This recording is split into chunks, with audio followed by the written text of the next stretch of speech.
మొన్న నిన్న 6,000, ఇంతకుముందు 7,000, 14 మొత్తం 20,000 పడేవి. 20,000 పడే భరోసా డబ్బులు. ఇంకేమైనా చెప్పేది ఏం లేదు. ఇంకా డిప్ ఆల్రెడీ ఇంతకుముందు అసలు సబ్సిడీ ఉండదు. ఫస్ట్ జాలమంచి డిప్ అదిగా చెప్పేది. మేము ఇప్పుడు డబ్బులు పడేదా నువ్వు రైతుగా సంతోషంగా ఉన్నావు కదా? సంతోషము. మరి మా సార్ గురించి ఏమైనా చెప్తావా? ఏమో సార్కు ఒకటే కొనేది ఏమంటే, అప్పుడు చంద్రబాబు గవర్నమెంట్ లో ప్రతి రైతుకి తారపాలు ఇచ్చారు సబ్సిడీ. అదే లాస్ట్ ఇంతవరకు 6 సంవత్సరాలు తారపాలు ఇచ్చిన మహానుభావుడు లేదు. ఇంకా ఇట్లా మాడాలంటే అన్ని కొనాలంటే రైతులకు ఇబ్బంది. ప్రతి రైతుకి సబ్సిడీ తారపాలు ఇస్తే ఇంకా ఎప్పటికీ నిబి చేస్తుంటారు రైతులు. ఇంకోటి డ్రోన్ ముందు కొట్టడానికి ఎవరు దారో 4 లక్షలు 5 లక్షలు ఉంటారు. మన సచివాలయంకి 1 కానీ 2 కానీ డ్రోన్లు పెడితే రైతుకి ఇంతకింద మించిన సదుపాయం ఏం లేదన్న. వచ్చినావు కదా ఇప్పుడు డ్రోన్ వచ్చామంటే యాడ్ వచ్చారు.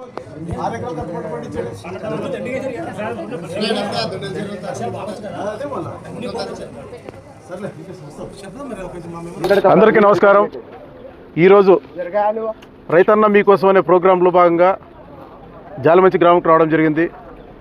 మేము మాతో పాటు కూటమి నాయకులు మరియు అధికారులు మొన్న 3వ విడత అన్నదాత సుఖీభవ డబ్బులు గురించి గ్రామంలో రైతులను విచారించడం జరిగింది. అందరికీ పడినావా లేదా అనేది విచారించుకొని, మరియు వాళ్ళు ఏమన్నా సమస్యలు ఉంటే తెలుసుకొని మాకు తెలియజేయండి అని చెప్పేసి మా ముఖ్యమంత్రి గారు నారా చంద్రబాబు నాయుడు గారు కానీ కూటమి నాయకులు కానీ చెప్పడం జరిగింది.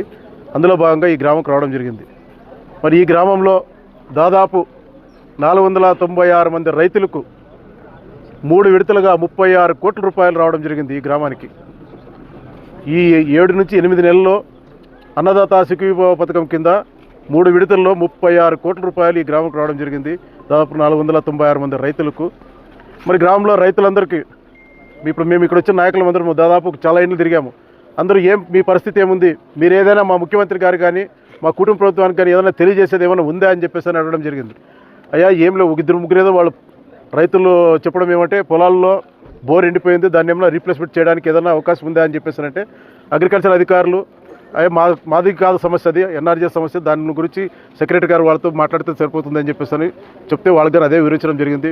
ఇంకా కొంతమంది రైతులు తార్పాలు ఇంతకుముందు మా ముఖ్యమంత్రి గారే ఇచ్చారు, ఇప్పుడు తార్పాలు ఇవ్వలేదు, అది ఒకటి ఇవ్వండి అని చెప్పేసి అని అడుగుతున్నారు. ఇంకా కొంతమంది రైతులు ఇది డ్రోన్ గురించి అడుగుతున్నారు. మన నియోజకవర్గం మొత్తం మీద ఇప్పుడు అధికారిని అడిగితే 4 వచ్చినా ఇంకో 5 ప్రపోజల్ పెట్టాము అని అంటున్నారు. కానీ ఇక్కడ రైతులు అడుగుతూ ఉండేది ఆ డ్రోన్కి సంబంధించింది. ప్రతి గ్రామానికి ప్రతి పంచాయతీకి ఒక డ్రోన్ ఇస్తే బాగుంటుందని చెప్పేసి అని వాళ్ళు రైతులు అడుగుతూ ఉన్నారు. ఆ ప్రపోజల్ కానీ ముఖ్యమంత్రి గారికి పంపిస్తున్నాం మేము. ఇంకా ఏమైనా చెప్పండి అంటే, అయ్యా మేము చాలా సంతోషంగా ఉన్నాం, ముఖ్యమంత్రి గారు చంద్రబాబు నాయుడు గారు అయిన తర్వాత పెన్షన్ రూపంలో కానీ గ్రామంలో అభివృద్ధి రూపంగా